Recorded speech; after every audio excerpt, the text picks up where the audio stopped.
Laboratorio RAM.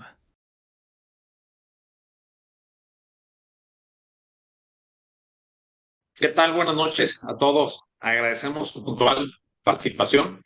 Y bien, pues a nombre del Laboratorio RAM les damos la bienvenida. Tenemos otro tema muy interesante impartido por el doctor Gabriel Bojorques, quien ya nos ha apoyado con otros temas también muy buenos que pueden ver en nuestras redes sociales. El doctor Bojorques nos ha dado, pues ya son varios webinars, entre ellos varios relacionados a antibióticos, actualización, optimización, el uso de los antibióticos en pacientes renales, actualizaciones de COVID. Vamos, son varios. Están invitados a verlos en las redes sociales de RAN. Creo que ya muchos de ustedes los conocen al doctor, pero bueno, quien no tenga el gusto, me permito presentarlo en lo que se conectan el resto de los participantes.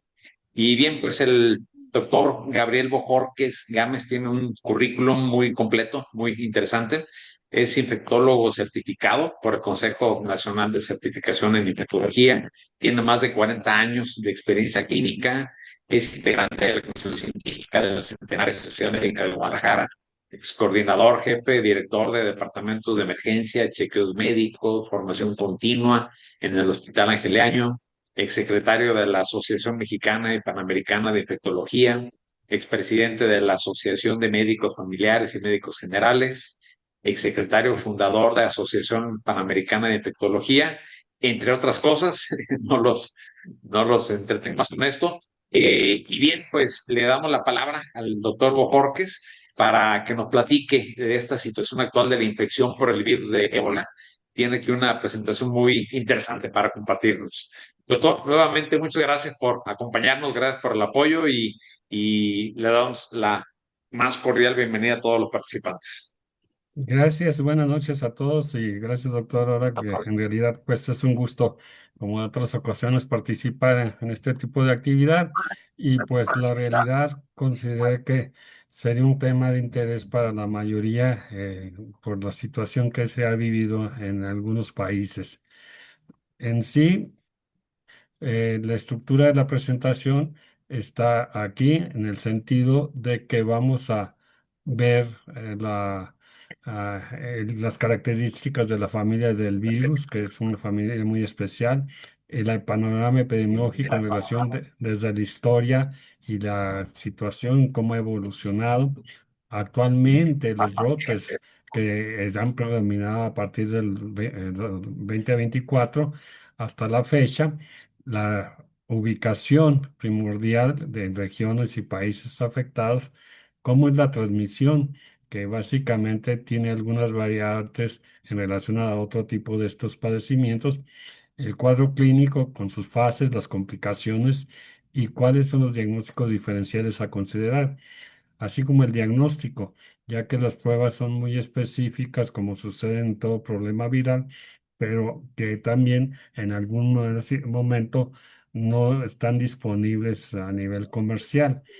El tratamiento es establecido y las vacunas que se tienen para algunos de los Leo, que padecimientos ya le y envié todas, y ya así les como envió la liga de la página web para alguien que la quiera. la vigilancia y respuesta que se debe de tener para cada una de estas situaciones de las variantes y como es importante la prevención y control del padecimiento.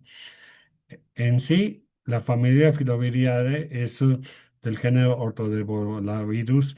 Esta se encuentra catalogada en los virus ARN monocatenario y es de característica filamentosa.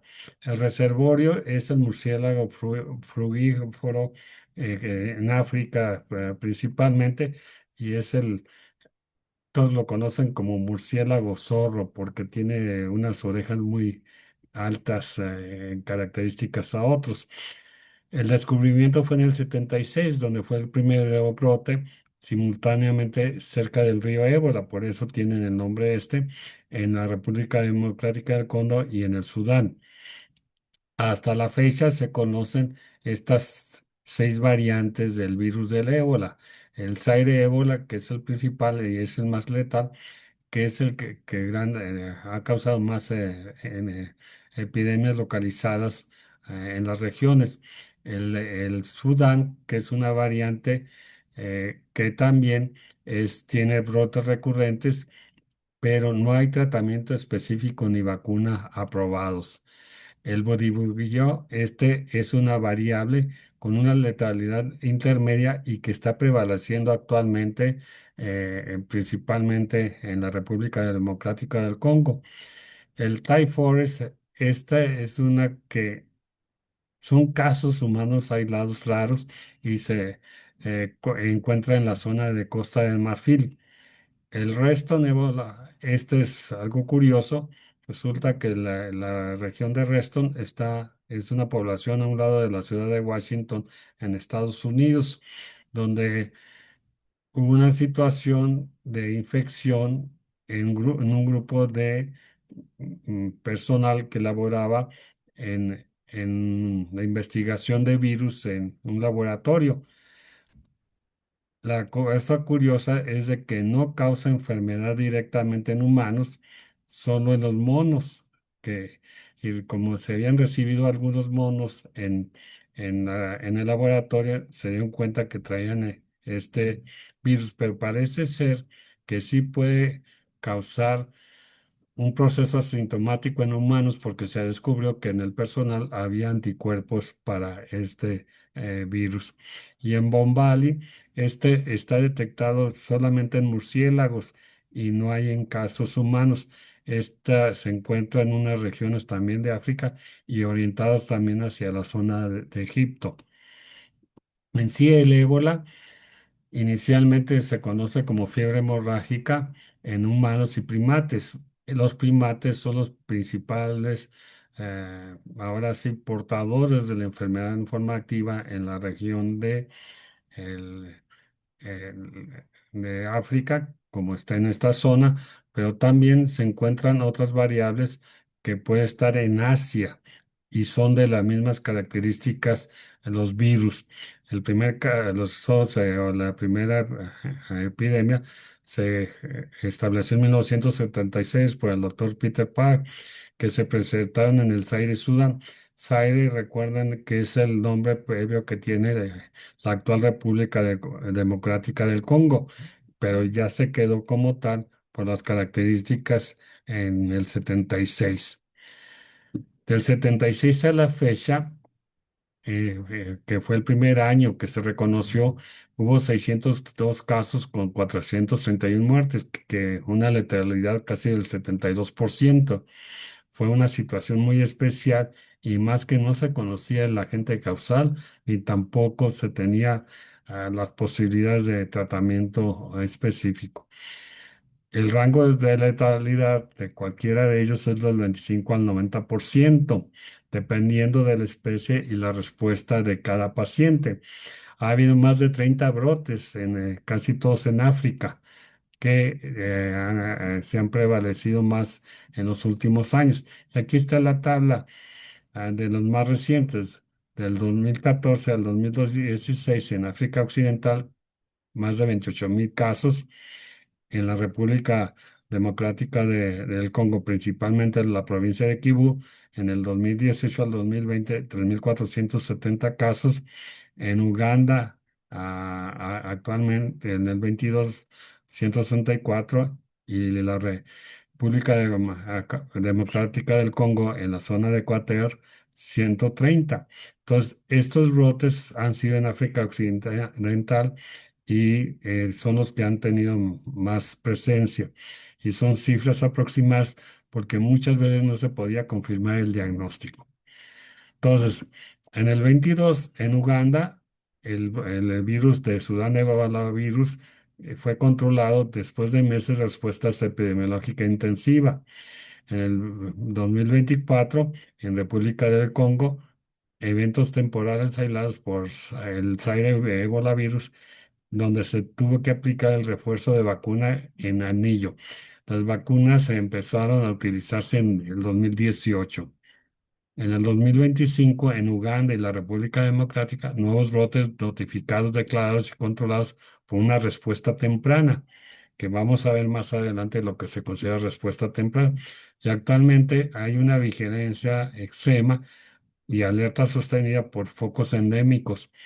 Por esto se creyó en algún momento que quizás iba a afectar las recientes actividades del campeonato mundial de fútbol. Todas estas situaciones epidemiológicas se deben de verificar en forma constante porque hay variación en las zonas de África Central. Ahora, los recientes, los de este año, las informaciones que se tiene hasta el momento, por ejemplo, del 13 de julio, hay 2011 casos confirmados, 754 muertes y una mortalidad de 37,49%. En Uganda, al día 15, o el día de hoy, 20 casos confirmados, dos muertes confirmadas, la mortalidad del 10% y un caso probable y una muerte probable que todavía se está estudiando. En Francia, es el único caso que ha habido fuera de África en el momento, el 24 de junio del año.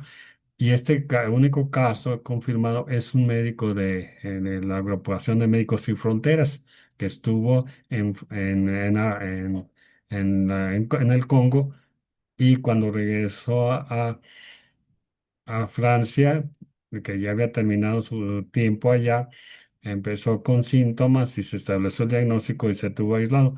Ya sobrepasó las 3 semanas y no hubo ninguna complicación más que manifestaciones sistema.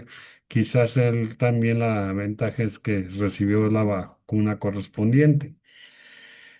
En total, lo que va de este año, a partir de febrero, que iniciaron los primeros casos, son 2.232 confirmados, 756 muertes y una mortalidad del 37,2%, con el probable y el otro que están en Uganda. Si consideramos del 76 a la fecha, ha habido 34 brotes acumulados, un total de 34.356 casos, 14.823 muertes confirmadas, la mortalidad del 43% en estos 11 países subsaharianos que involucran todo el centro de África. Por eso ahorita cualquier viajero que vaya o venga de esta zona debe de mantenerse en cuarentena. ¿Qué factores influyen en la incidencia y la mortalidad? Principalmente el retraso en el diagnóstico. El retraso del diagnóstico es que cada día adicional que el paciente tenga sus síntomas incremente en 3,8 puntos porcentuales la letalidad.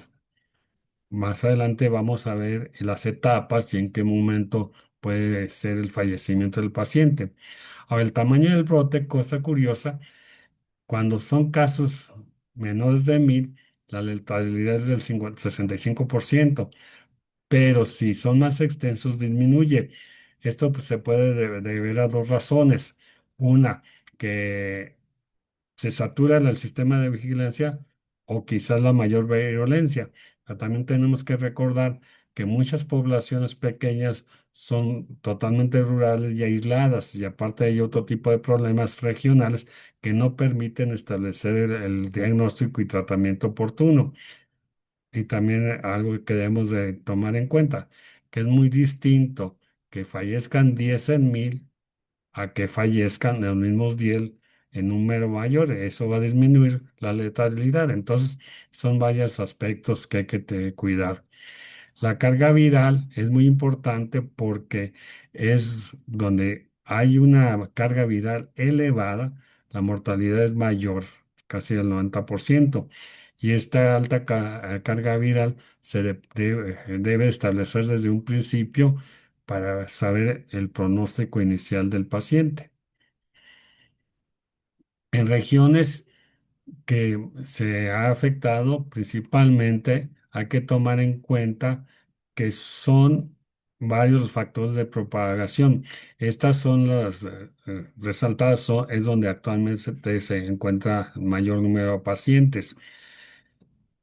Los otros son Guinea, Sierra Leona, Libera, Gabón, República del Congo, que es anexa a la democrática, y Costa de Marfil. Aquí hay mucha movilidad transfronteriza y en realidad no existen fronteras como tales, ya que hay diferentes tribus o grupos étnicos que consideran su territorio sin importar el país. También la densidad urbana y zonas de conflicto. ¿Qué conflicto? Por ejemplo, en República de Congo hay diferentes problemas de tipo de guerra civil y también va a afectar a los vecinos. El acceso limitado al servicio de salud. No se cuentan muchas localidades los servicios básicos de salud y también la situación de servicios de salubridad adecuados. Las prácticas funerarias tradicionales. Una costumbre muy arraigada es de que cada persona que fallece se le trae en festejos en la comunidad durante una semana. Y esto ha provocado que muchos no refieran la muerte de un familiar porque saben que no van a poder hacer esta práctica funeraria. Ellos consideran que el festejo se debe hacer ya que es un gozo para ellos el volver con sus ancestros. Entonces, estos brotes en las comunidades se presentan por el acceso limitado de especialidad. La vía de contagio. Inicialmente se consideraba que el contagio, disculpen, era igual que otras viremias de vía respiratoria y todo, pero aquí es contacto directo, principalmente sangre, secreciones, órganos o fluidos corporales de las personas enfermas o fallecidas. El virus permanece en las superficies y en los fomites, como ropa, agua, agujas, equipo, ropa de cama. El reservorio animal, el contacto con animales infectados, los primates, esto, pero también hay que tomar en cuenta que allá se caza a muchos de estos animales para alimentación. Entonces, en algún momento pudiese estar contagiado el primate y no se puede sospechar que realmente haya la infección como tal. Y la persistencia viral, esto es en el semen, leche materna y otros sitios, y por consiguiente también se considera posible transmisión sexual y esto causa el resurgimiento.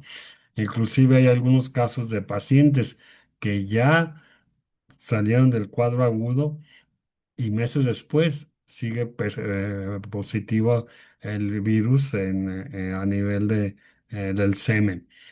Por lo tanto, se tiene un periodo de incubación de 2 a 21 días. Este periodo de incubación puede extenderse o ser mucho más corto de acuerdo a la carga viral. Entonces, también lo más importante, que no hay transmisión antes de la aparición de síntomas. Entonces, todo paciente del que se sospeche que está infectado, hay que tener la precaución en el sentido de que utilizar todas las medidas de control para ello. Entonces, la evolución de la enfermedad en la fase inicial o seca son los primeros 3 días, es la fiebre de inicio súbito, cefalea intensa y mialgias, astenia marcánea y odinofagia. Esto es algo que muchas veces causa que también el paciente deje de tomar alimentos y por consiguiente favorecer otros trastornos. Además que muchos pacientes también en esta zona tienen problemas de desnutrición crónica. En la fase de estado o húmeda del tercero al 10.º día, vómitos y diarrea profusa, que muchas veces se confunde con cólera, deshidratación y dolor abdominal, y el exantema con alteraciones en pruebas renales y hepáticas. El exantema es muy variable dependiendo también de la respuesta del paciente. Y las complicaciones graves del séptimo al 10.º día donde se presenta el choque e hipovolemia, la falla multiorgánica y hemorragia en menos del 50% de los casos. Antes se consideraba que todos los pacientes tenían sus hemorragias, pero ya se ha visto que hay variantes y dependiendo del tipo de virus y también de cada paciente. Algo que también debemos de tomar en cuenta, que la mayoría de los pacientes fallecen hacia el noveno día. Así que son los pacientes que sobrevivan el décimo día, es muy probable que logre salir adelante, y ya que la mayoría van a morir antes del décimo día. Diagnósticos diferenciales: paludismo, fiebre tifoidea, sepsis, fiebre de Lassa y enfermedad hemorrágica por virus de Marburgo.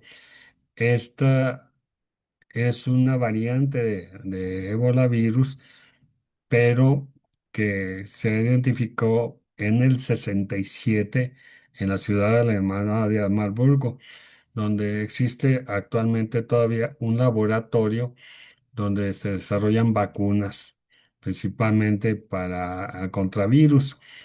Se contagiaron 37 empleados de esta empresa, del laboratorio, fallecieron 17, que casi equivale a un 50%, y se contagiaron al recibir riñones o células renales de unos monos que están infectados por el virus. Este tiene un poco de variable a los de África, y por eso tienen el nombre de Marburgo. Y esta, sí, el 90% de los pacientes tuvieron problemas hemorrágicos. Entonces, ¿qué predictores clínicos tenemos? Porque la clínica es lo principal aquí.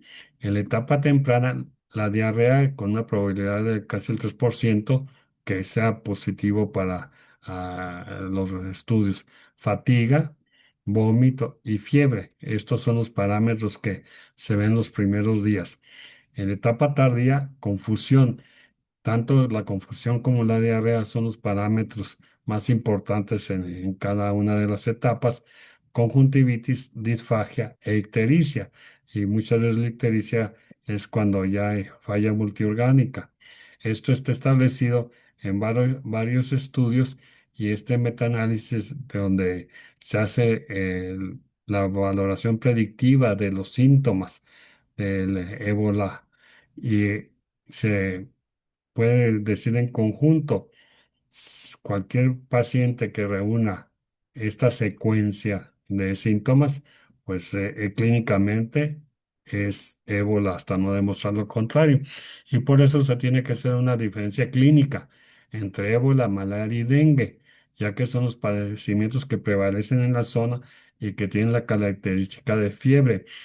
La realidad, quizás el problema principal, ese es el diagnóstico ya por laboratorio. Y aquí tenemos que algo que nos puede orientar. El ébola es una fiebre alta, brusca, con cefalea, igual que el dengue, pero la cefalea es retroorbitaria. Inclusive, si ustedes han atendido a algún paciente con dengue, hagan una prueba muy sencilla: hagan opresión sobre los globos oculares y les duele más la cabeza. Y aquí pues hay más artralgias y mialgias, por eso se le dice al dengue también la enfermedad quebrantahuesos. Los síntomas gastrointestinales son los que van a predominar y son severos: diarrea acuosa profusa, vómitos y dolor abdominal. En el dengue puede estar, pero siempre y cuando sea un dengue complicado o un dengue grave. Usualmente el dengue grave es aquel que está expuesto de nuevo al dengue, pero en forma secundaria o terciaria.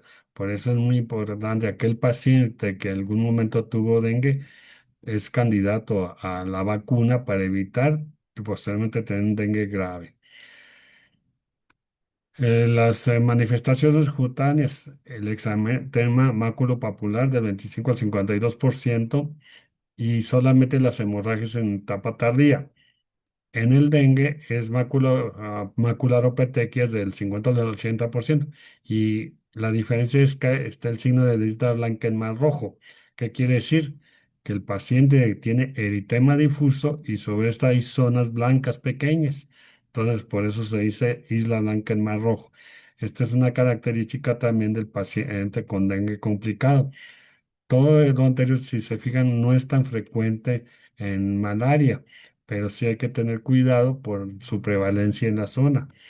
Los signos de gravedad: deshidratación extrema, choque y singuitos o hipo persistente, confusión y falla multiorgánica.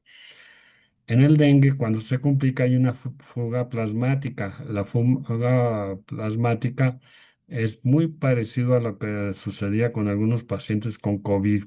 Entonces hay que tener cuidado en esto porque esto nos lleva a choque y hemorragia en las mucosas.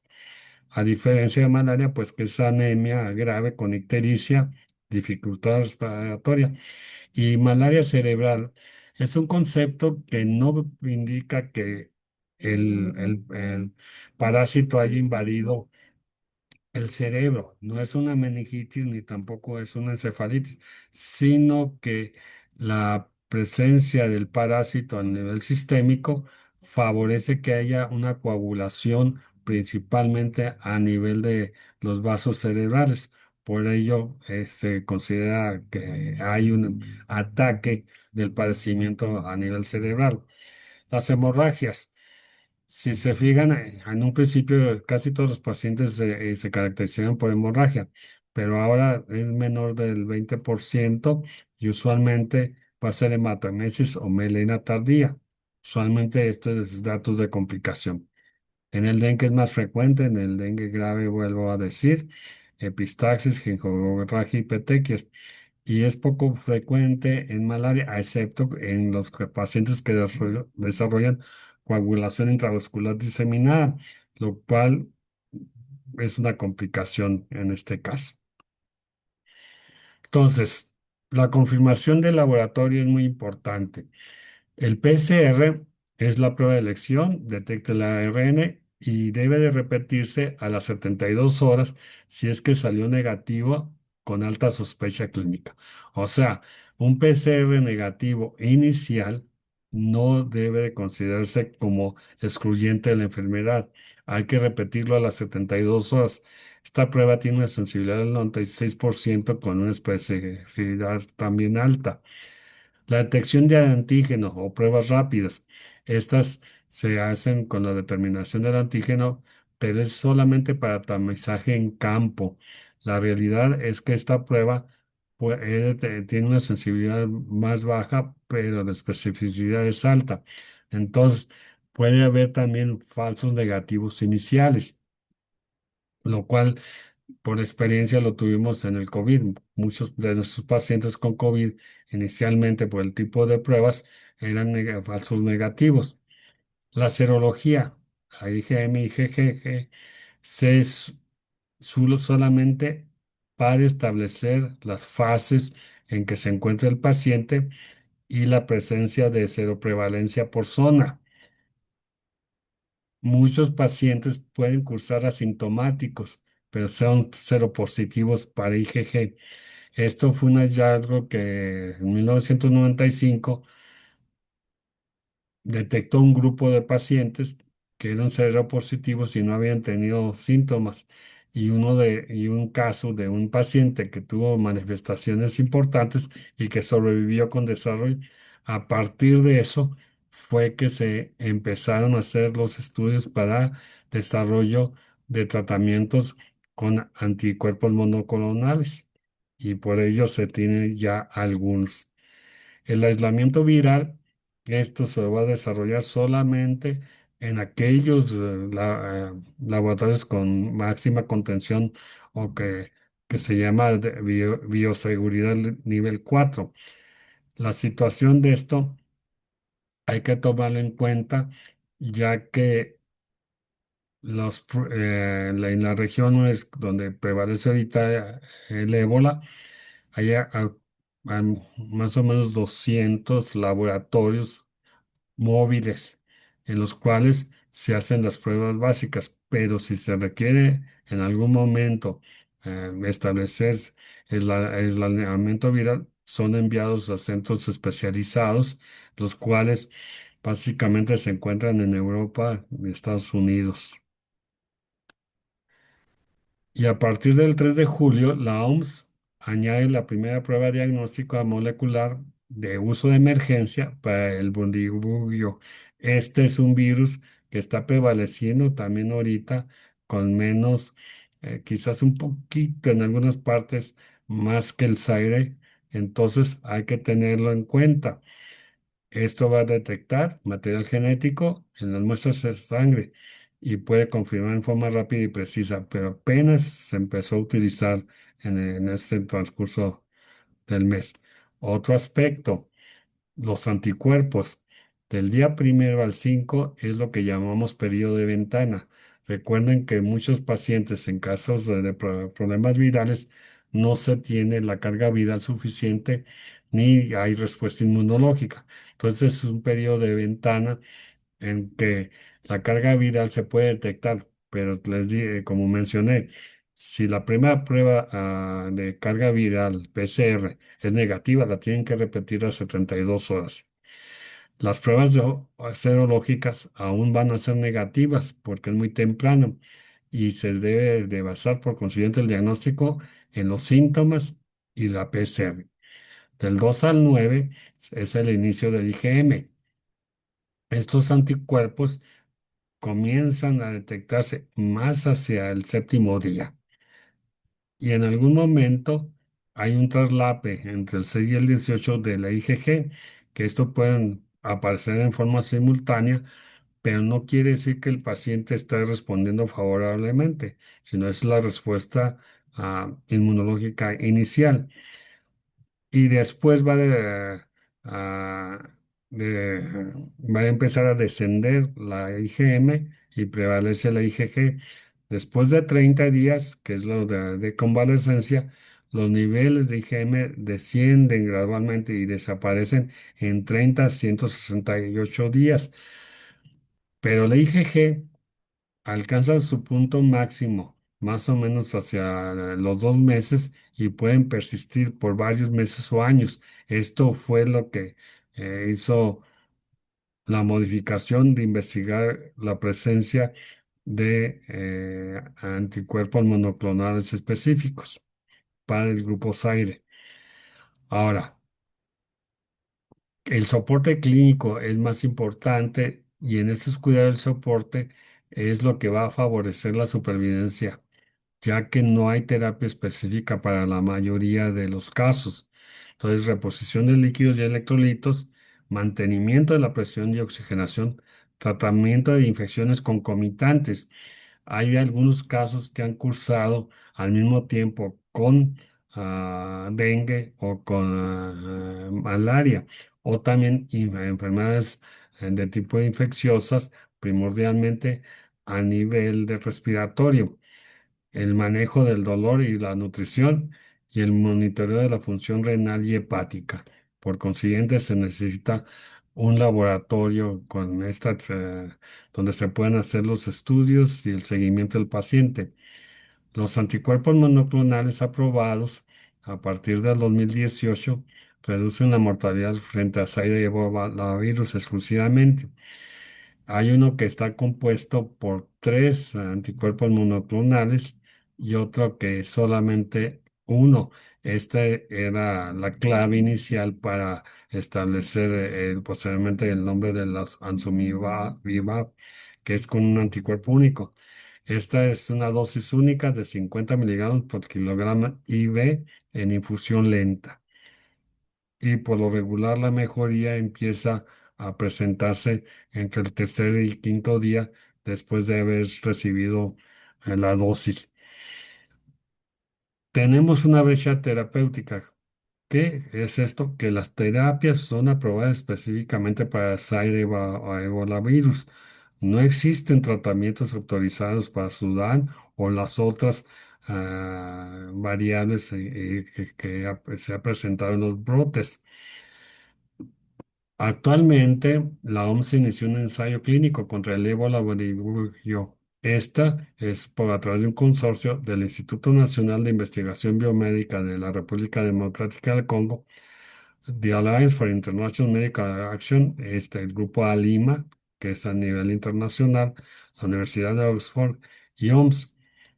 Esta evaluará la aplicación de un anticuerpo monoclonal MVP 134 y un antivirus, el Remdesivir.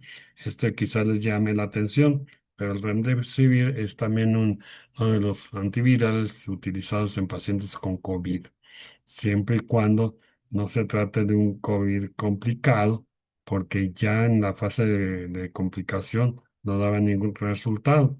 Entonces, la finalidad es reducir la mortalidad en los pacientes. Y al tener una letalidad del 25%, es baja la letalidad, pero es importante salvar a estos pacientes.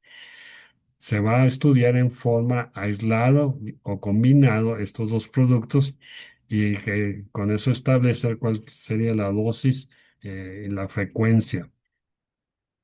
Estas dosis, los medicamentos, las sustancias fueron facilitadas por Estados Unidos y Gilead Sciences. Quizás algunos reconozcan este laboratorio Gilead, ya que actualmente es el principal productor de antivirales y quizás lo que más tenemos en contacto son los antivirales para hepatitis tipo B, tipo C, que más que para la hepatitis B, que se redujo el tratamiento con 99,5% de eficacia clínica a 12 semanas y no a años o meses, disculpen, y más del año. Y también tiene también varios antivirales para pacientes con HIV, son los combinados. La prevención en inmunización es la vacuna Evero. Este Herbebo es también para Zaire, es 1 mililitro dosis única. La base de la vacunación a contactos y trabajadores de salud en brotes activos. No existe un programa preventivo y la razón de ello es de que está muy limitado la producción de esta vacuna y se está utilizando solamente en zonas donde haya brotes activos. Y luego hay otra que es combinación inicial, es Samdeno más Eva, pero no está en una sola aplicación. Esta es una primera dosis de 0,5 mililitros IM y la segunda dosis con esta a las 8 semanas. Esta está orientada específicamente para poblaciones con riesgo, no para el control inmediato de brotes. Entonces, en las poblaciones donde hay riesgo, esta que es la que puede prevenir. Se ha establecido que cualquiera de estas, la primera dosis, si a los 10 días hay anticuerpos protectores suficientes. Y vuelvo a aclarar, solamente es para Zaire y Balavirus, para el Sudán y otros están en proceso de investigación. Entonces, la contención del brote. Primero, la detección y notificación. Esta debe ser temprana, casi inmediata, con la finalidad de poder evitar los días de evolución con mayor riesgo para el paciente. El rastreo de los contactos. El seguimiento debe ser por 21 días. Si algunos han seguido las actividades de las diferentes selecciones de fútbol, a los del Congo, los mandaron del Congo a permanecer 21 días antes en Austria y de ahí ya permitieron que viajaran a Estados Unidos y México para participar en los eventos. Pero fue la única selección que fue aislada como tal. La vacunación en anillo. Esto es inmunizar a los contactos y al personal de salud en contacto directo. Es importante esto en el momento de que se sepa que alguien está en contacto y al personal de salud que vaya a apoyar en la atención de los pacientes debe de llevar la vacuna aplicada. Los equipos, pues una respuesta rápida, ya sea por el personal, el laboratorio móvil y las unidades de tratamiento. Hay muchos hospitales portátiles tipo militar, ya que en la región no se encuentra con la infraestructura para la atención de los pacientes. Los riesgos, en primer lugar, participación comunitaria, que sepan que no deben estar en contacto directamente y aceptar los entierros seguros y dignos por las costumbres que se tienen en la zona. Y a nivel internacional, la OMS y el Reglamento Sanitario Internacional es muy importante estar viendo las normativas o las sugerencias. encontré un artículo que mencionaba que en toda la región desde la primera aparición de ébola en el 76 a la fecha, hay alrededor de 200, un poquito más de 200 guías de tratamiento para él. Y resulta que el 84% no tienen sustento adecuado ni tampoco una calidad académica adecuada. Entonces, las medidas de control de infecciones. Esto es primero el equipo de protección personal, que pues lo conocimos con el COVID, y los procedimientos supervisados de colocación y retiro. Segundo, el aislamiento y el triaje, la identificación temprana y separación de casos sospechosos. Tercero, higiene de mano con lavado frecuente y uso de soluciones a base de alcohol. Cuarto, manejo seguro de desechos, desinfección de superficies y gestión adecuada de los residuos. Quinto, entierros seguros. Ha habido situaciones en que el personal lleva a cabo todo el proceso del entierro, pero los familiares se acercan a despedir el cuerpo y pues y no es lo que pues, no se puede controlar. Otro detalle, que muchos de los cadáveres permanecen mucho tiempo expuestos en ciertos lugares y más donde hay cierta situación de guerrilla. La protección personal, la vacunación, la capacitación y vigilancia de salud del equipo de salud. Entonces, conclusiones. Es una amenaza recurrente. Vamos a tener endemias localizadas con cierta frecuencia en África Central y Occidental, y esta en forma periódica. Y usualmente va a ser en la temporada de verano. La letalidad se puede reducir ya que la alta mortalidad puede disminuir con la detección temprana y cuidados de soporte que se han mencionado.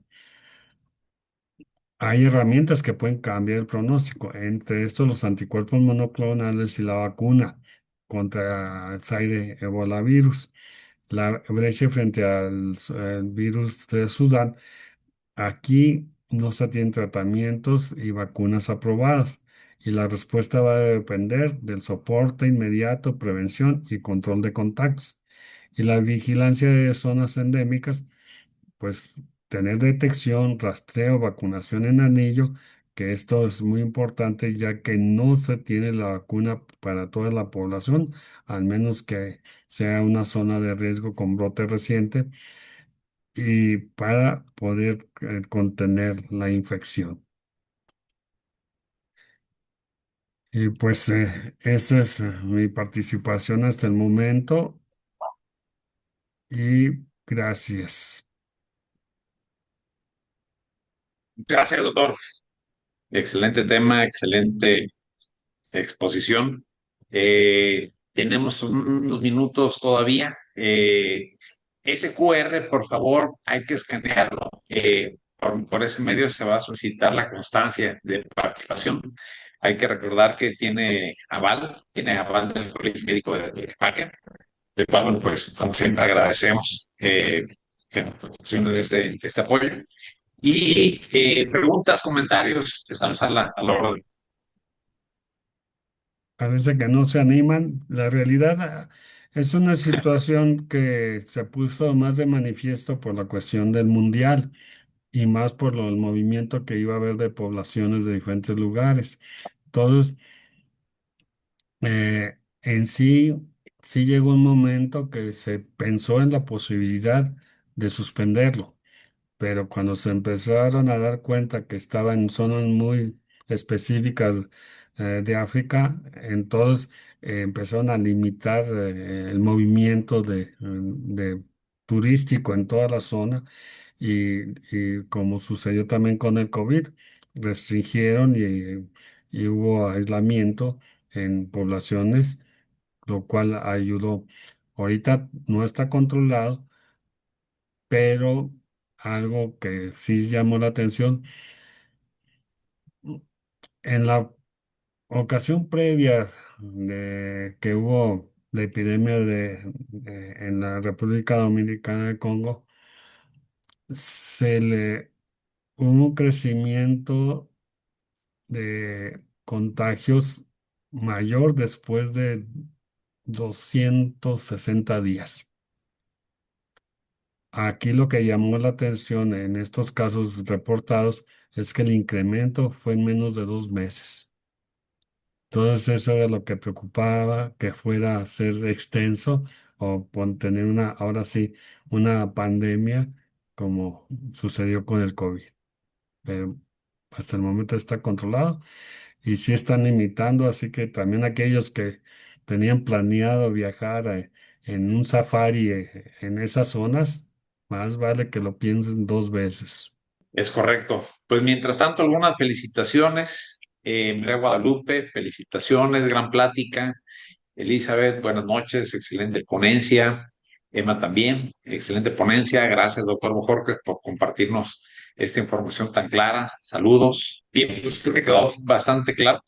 Y bien, pues nuevamente, doctor, Sí que, si agradecemos su acaso, participación. si me permites, nomás quisiera aclarar que tanto las terapias monoclonales, los antivirales, no se encuentran comercialmente y no se tienen en el sentido de que está limitado a la acción o las indicaciones de la OMS a nivel internacional.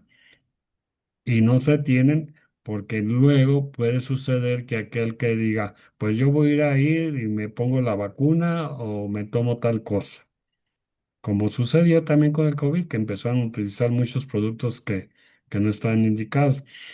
E incluso si uno busca a nivel de precios de los medicamentos, los medicamentos anticuerpos monoclonales y antivirales para ello, no tiene precio porque no están a venta comercial.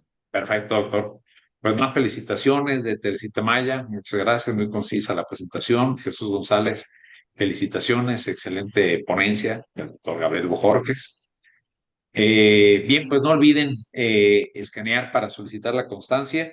Si alguno tuvo alguna falla técnica, si no pudieron ver todo el webinar, esperamos en estos días que tenerlo ya disponible en las redes de RAM de YouTube. Y bien, pues también ahí estamos en contacto. Cualquier sugerencia de tema, algo más que quieran que le solicitemos al doctor Bojorquez, pues con mucho gusto. Ese puede ser el medio. Bien, pues Pues con gusto en otra ocasión y pues yo creo que siempre va a haber algo de actualidad o por lo menos orientar a situaciones de algunos padecimientos, pues que se han modificado los tratamientos o hay nuevas tendencias. excelente. Pues muchas gracias a todos por su participación y buenas noches. Buenas noches. Laboratorio RAM